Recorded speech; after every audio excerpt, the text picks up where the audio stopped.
Hello, I'm Stephanie from Radio Maria, England. It's lovely to see you, Abe, and have you here to talk about The Chosen season five, Last Supper, and it's going to be on Prime Video out this July, which is really exciting. I've already seen it. We had a wonderful gala screening in London, and then I saw Amazing. it in the cinema, and it is brilliant. But you Yeah. obviously play one of the disciples, so the disciple James, Big James, and you have been following Jesus since season two. What has that been like? It's been such a journey. I mean, even the way that I found out that I was now a part of the show was sort of shocking. I had auditioned for other roles in the show. I'd had one-on-one conversations with the director. I was sort of like the always the bridesmaid, never a bride situation. So when I jumped on board in when was that, 2020? Wow. When I jumped on board, it just took off like this roller coaster that I've been on. And it's been amazing to sort of be it's a real privilege. It's really an honor for me to help these stories come to life.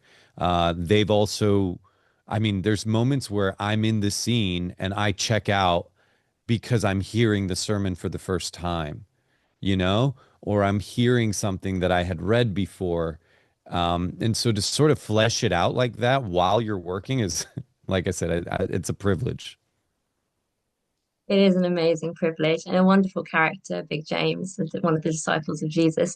And what has season five been like for you? Has it been a real impactful moment? Because season five, it's quite a heavy season, isn't it? There's a Yeah. lot that is coming up for the disciples, but also Jesus is walking through a lot as well. Has there Yeah. been a moment that's really sort of stuck for you or impacted you in some way? I think it can be so easy to miss that that Jesus has this sort of divine knowledge and how difficult it must be to convey knowledge that you have that no one else can possibly have. It Yeah, once again, it's sometimes I see different colors in some of the easiest things, like washing the disciples' feet, or the treachery of Judas, or flipping the tables. And it's so easy to just sum it up in a few words and say, and then he flipped the tables. But then when we have to play it out and we have to, like I said, flesh it out, it sort of stands and you're like, there is so much wisdom here and I didn't even know, or I didn't even think. I didn't think about the impact that he would have been having, or the confusion that the apostles were having and not understanding when he was saying, I'm going to leave. And they're like, what are you talking about? You just brought Lazarus back from the dead. Hallelujah. It should be the best thing ever. And then, but it's not, right? So, yeah, a very tough season, a huge tonal shift from what we were used to.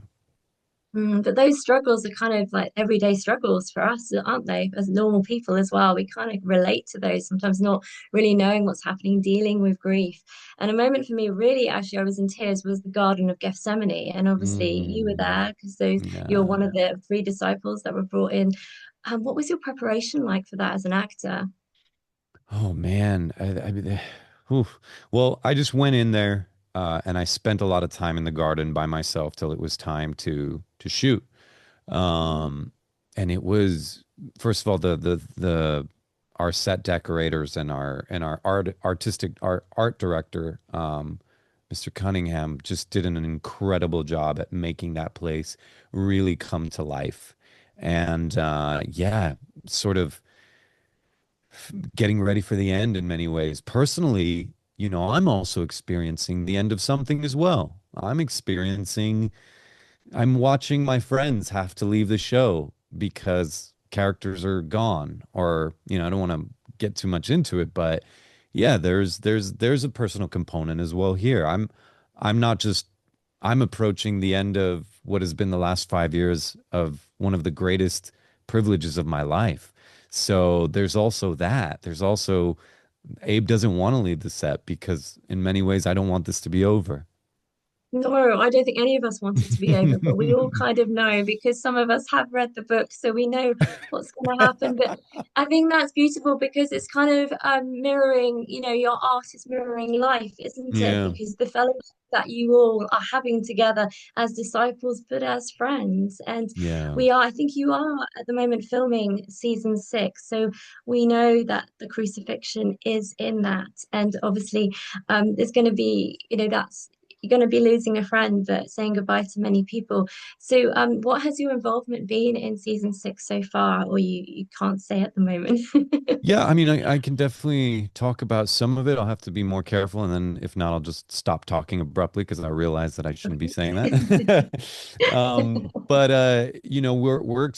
yet again, we're exploring some of the questions that, every entrance, every exit is another story, and so, for example, I can tell you that in the Bible, we know that the women are there mostly in the crucifixion and John.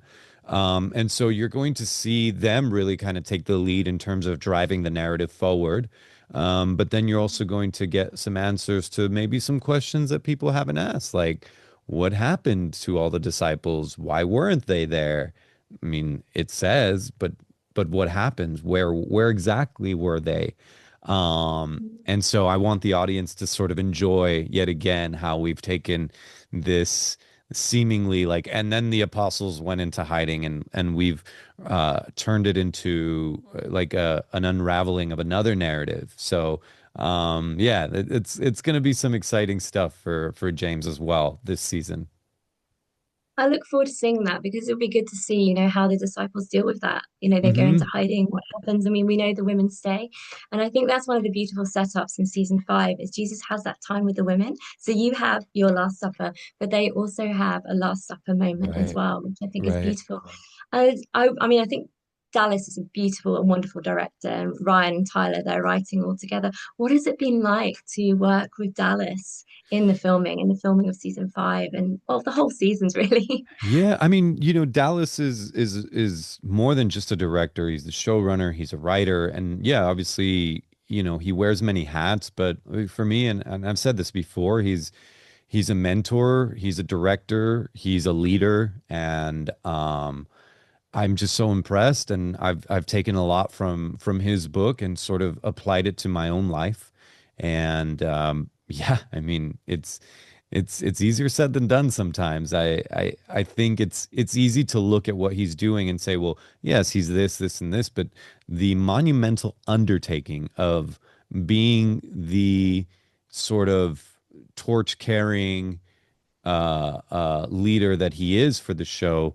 Um, it's incredible. But at the end of the day, we're both creative artists, and my favorite place to be is with him as director and me as actor, you know? And I absolutely love your portrayal of Big James. I think Thank you play you. him so strong, and you can really relate as well because you see a lot of emotion there, and you really feel for him.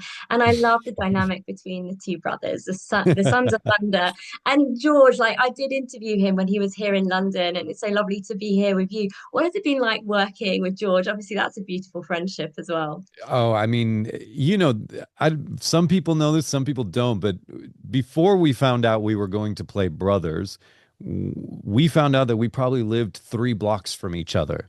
Oh So wow. it was like fated. It was so fated. And then there's been like all of these awesomely weird coincidences that maybe people think that we set up, but we don't. Like George and I have to call each other to make sure that we're not going to wear the same colors to interviews because it's happened so many times. So, and yeah, yeah. So I mean, it's uncanny. He's my heart. He made me feel so welcomed when I came in season 2, and instantly just sat down with me and was like, what can I do to sort of facilitate this process for you, and stayed running lines with me until like 11 o'clock at night. So he's my brother for real in many ways, my brother in Christ. But Oh, I no, absolutely love that. he's such a, like I said, he's my heart, and he made me feel so welcomed, and that's exactly what I needed, because I felt I was coming into to a character that had already been established. And little did I know that, I would take him on for all of these seasons and play opposite of George. It's been so amazing. And I love that man. He's an incredible human. Yeah, no, he is wonderful. And I just love the love amongst the cast as well. You can really see that in the friendship. And yeah, James has been on an incredible journey. What has been one of your most memorable moments for Big James? I know it's a toughie. Yeah, I'm gonna give you a top three just so we can go from like the most current to maybe some of like my most treasured ones. But I would say, without a doubt, season five. I'm so glad that I had the ability to sort of run through the chaos of flipping the merchant tables. That was so much fun to shoot. It felt as chaotic as it looks, and then you have the walking on water in season three. That was a bucket list, a moment of my life. I mean, I will never forget it. And then, also the ability to just find these comedic moments with Big James, whether, we're facetiously joking that he's consistently missing his mom's cooking on the road. Like those are some really cool things that have just sort of happened along the way, and I'm glad that we've developed this character. I've this show, from what, shooting the feeding of the 5,000 with over 15,000 fans. Wow, like I said, I've done things that very few people, even in today's industry, get to do. And it's only because of this show and the amount of love that the fans have given us. Yeah, it's become very real. And I think we all want to try those cinnamon cakes as well. So they They look are so good. good. They're so Yeah. good. I take your word from it. And yeah, walking on the water, one of my favorite moments as well. So are we in season seven, are we going to be seeing the resurrection? I hear there's a little bit of a film coming of the resurrection. Is that Yeah, yeah. I mean, at this point, I think you know as much as I do. I wish I had more info, but the whispers are happening right now. I assume that they are either writing it or putting the final ink on the script. And I'm just as excited as you are. I mean, that's like that's something that I would maybe share a little bit behind the scenes. When the script comes, I am like a kid in Christmas. I'm just like, let's see it. Let's see it. How do they do it? How do they do it? How are they going to do it? And then when you read it, you're just like, oh my God, let's do it. And then that starts the excitement of like wanting to get back to work. Oh, I'm excited for you just saying that. So, for those who haven't seen season five yet and are about to on Prime Video, why would you say watch season five? Season five, which is out July 13th, the first two episodes represents a huge shift in the content, and not just in Jesus's ministry, but the relationships that broke down that led to his arrest. So season five is full of conflict, fast paced, and at the same time doesn't take these moments to pause on what it might have been like. What is this perspective that we're always trying to capture with The Chosen? So they can join us for these first two episodes. I mean, it takes off really quickly. I'd say within the first second, you're in. And so yeah, get ready. You are in, so get ready. So season five, The Chosen Last Supper is on Prime Video. When is it out, Abe? When is it going to be on? July 13th, Prime Yes. Video, and then the 20th, and then the 27th for the Yes. following episodes. So you'll be able to see the first two, the next three, and the last three. It's going to be a really impactful July for everybody who's going to be watching The Chosen. Absolutely. Thank you very much for talking with me, Abe. Thank you. Prayers from everybody, from Radio Maria to everybody at The Chosen, and we really look forward to seeing you for season six. You got it, Stephanie. Thank you so much. You're God welcome. bless. You must know something. I do believe that Jesus is most likely the Messiah. Why do you believe that? I've seen too much. Then why are you doing this? I suppose I have not seen enough. My house shall be called a house of prayer, but you make it a den of thieves. By what authority are you doing these things? My own. We have a problem. Jesus operates entirely outside our jurisdiction. Woe to you, scribes and Pharisees! Stop this at once! The world is changing, and Jesus offers a vision to redeem it. He is not the Messiah! I want peace, just like you.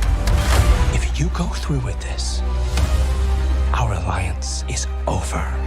There is talk of a collaborator from within of his own followers.